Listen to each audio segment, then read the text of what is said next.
o homem é bom por natureza, é a sociedade que o corrompe.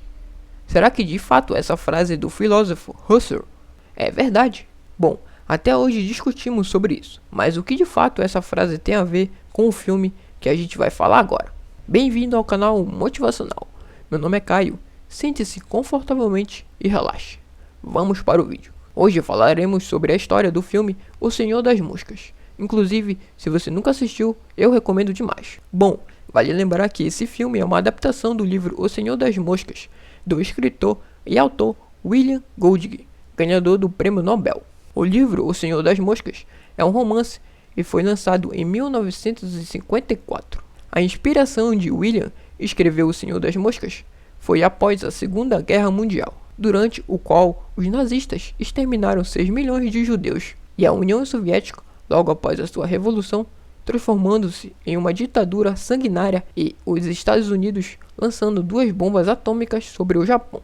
O livro é uma parábola da sociedade que aborda a política e também o lado sombrio do ser humano, e como o ambiente pode afetar as decisões das pessoas. O filme foi lançado em 1990, aborda bem esse lado humano e político. A história se passa durante a Segunda Guerra Mundial. Um avião cai em uma ilha deserta e seus únicos sobreviventes são um grupo de garotos, liderados por Ralph. Eles procuram primeiro se organizar enquanto esperam um possível resgate. Aos poucos, esses garotos, aparentemente inocentes, transformam a ilha num visceral disputa pelo poder.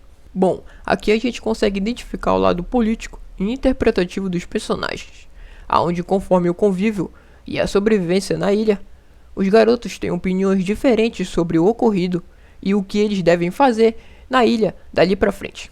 O personagem Ralph no início é respeitado e visto por muitos como um líder do grupo, e democrático. É um garoto que, apesar do acontecido, é esperançoso e tem fé que alguma hora vão resgatar eles da ilha. Ralph acredita que eles precisam se manter firmes e civilizados.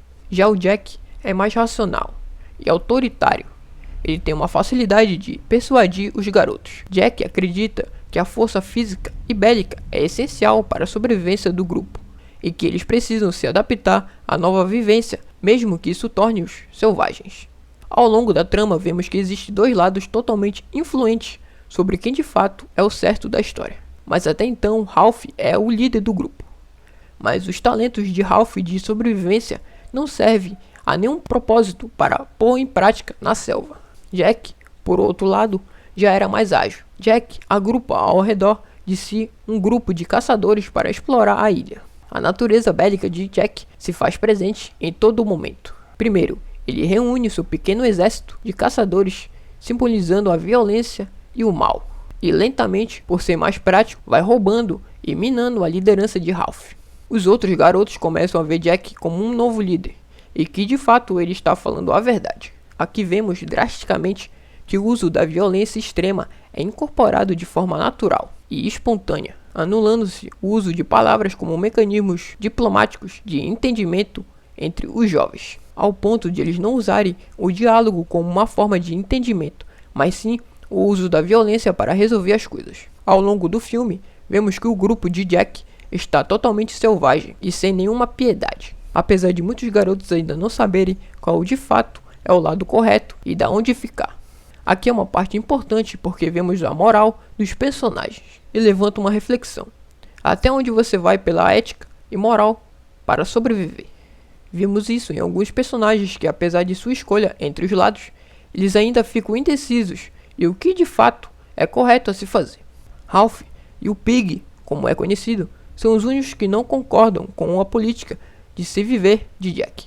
Ao longo do tempo, Jack se torna mais violento, não há mais limite de ética e moralidade, e conforme se torna mais poderoso na ilha, ele se torna mais influente e consegue manter o poder em suas mãos. O livro, assim como o filme, apesar de envolver crianças, é bem violento e mostra o lado sombrio do ser humano, até onde ele pode chegar pela guerra pelo poder e como a influência do ambiente pode afetar as decisões das pessoas.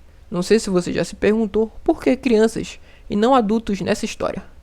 Bom, na verdade, para William, o autor da obra, durante a Segunda Guerra Mundial, a perseguição sem freios de Hitler aos judeus mostrou um teor destrutível que um poder autoritário e a ausência de um controle regular pode ter sobre uma sociedade. Ou seja, era difícil para o autor acreditar que crianças, ainda em formação de caráter, e ao contrário que pregava os contos de aventura, não cederiam os seus instintos mais selvagens, ao serem colocados em ambiente hostil e livres de normas.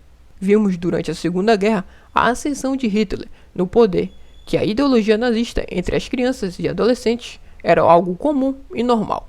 O livro faz essa analogia e reflexão.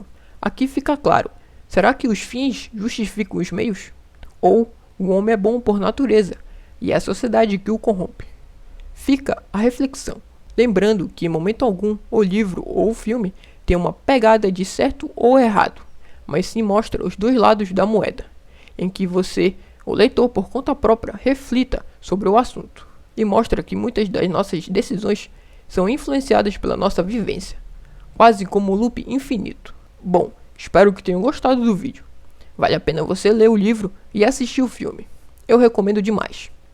Se esse vídeo te agregou de alguma forma, peço que deixe seu like. Ajuda muito. E muito obrigado. Até a próxima.